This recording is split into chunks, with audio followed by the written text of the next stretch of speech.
This woman is too open. She took the man's hand and put it on her breast. The woman invited her to go to the grove together. At this point, the man's heart was melting. She hurriedly pulled the man and went to the woods. The man thought he could have sex, but then a group of small animals came around to watch. Perhaps they were also very curious. The man didn't think much of it. He was complimenting the woman on her beauty, but the woman pushed him away. Then there was a scream from the woods. An older man heard and shook his head. Young people are so open these days. Jennifer is the head cheerleader of the school. Not only is she beautiful, her body is also very hot. All the boys in the school adore her. One night she and Lucy went to a bar. Jennifer had a crush on the lead singer of this band. She decides to take him tonight. The guy on stage was giving her the eye. Jennifer is also very hot at the moment, but then the bar burst into flames. The room is in chaos. Lucy escaped through the bathroom window with Jennifer, but there were still a lot of people inside who had died. When they get out, they run into the lead singer of the band. He invites the two of them to take refuge in his car, but Lucy doesn't think he's a good guy. A drunken Jennifer is smitten with him. The next thing she knew,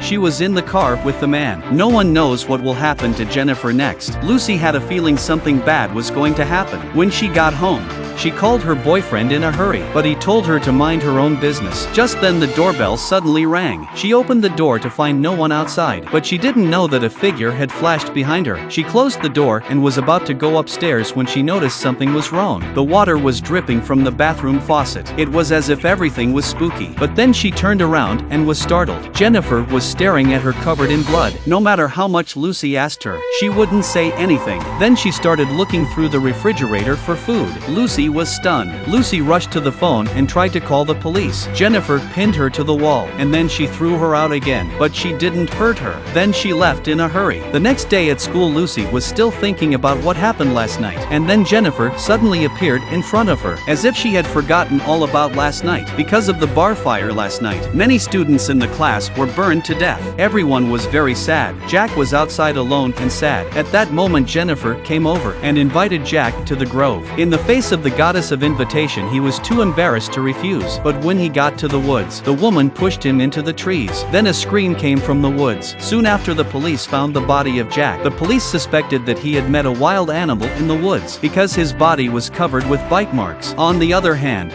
Jennifer was still swimming as if nothing had happened, as if she was looking more radiant. At night, she looks at her body with confidence, while talking to Lucy on the phone, while burning her tongue with a lighter. The burnt tongue was back in a flash. Apparently, she had evolved into a mysterious species, but within a few days, Jennifer's face became dull again. She looked very haggard. Lucy asked her what was wrong out of concern. A male classmate appeared in front of them. He asked Jennifer to go out with him tonight. Jennifer saw that she had been offered a date. She agreed without hesitation.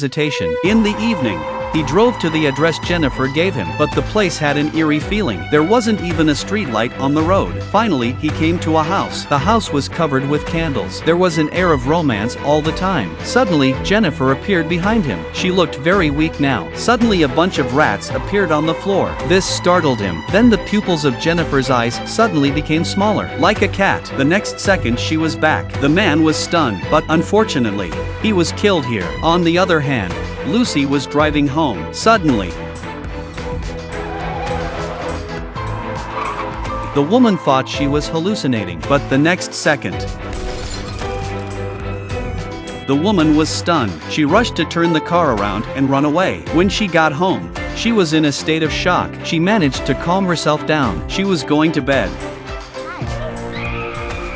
Jennifer was in her bed. She was looking gorgeous at that moment. She was about to go up and kiss her friend, but Lucy refused. Then Jennifer told her the truth. She was now possessed by a demon. If she didn't eat enough, she would become senile. She was invincible when she ate. No matter how badly she was wounded, she could heal. It turns out that night she was taken into the woods by some men. They sacrificed Jennifer to the devil as a sacrifice. But what she didn't expect was that the demon didn't accept her, because she was an impure person, and so the demon possessed her body. Lucy was speechless after hearing this. It turns out that the previous Jennifer was responsible for the deaths of several students. She told Jennifer to leave immediately. Jennifer did not say anything, jumped out of the second floor window. Lucy went to the window to see how she jumped from this height. tight. Apparently she wasn't human anymore. The next day she looked through an old book. She found out that the only weakness of a demon is its heart. Then she told her boyfriend about it. She told him to stay home for a few days, but he didn't believe her. He insisted on going to the ball tomorrow night, and as expected, she didn't wait for his boyfriend. Jennifer tried to get at Lucy's boyfriend. She lured him to a pool without saying a word. She pushes him into the pool. Then she jumped in with him. By the time Lucy arrived, her boyfriend was not breathing. When she got home, she decided to avenge his death, and she changed her clothes. At that moment Jennifer was studying her next target. Suddenly, Lucy flew in through the window. They struggled with each other. They then float in the air. Lucy was clearly no match. During the fight, she ripped off the friendship necklace that symbolized the two of them. At this moment Jennifer was completely heartbroken. She gave up her struggle. Lucy took the opportunity to stab her in the heart. The sound of the fight attracted Jennifer's mother. She was finally sent to prison for murder. She was a different person now. It turns out that during the fight with Jennifer that night, she got bitten, but it also gave her some of the demon's powers. That night she broke out of her cage and left the prison. She found the men who hurt Jennifer and avenged Jennifer's death.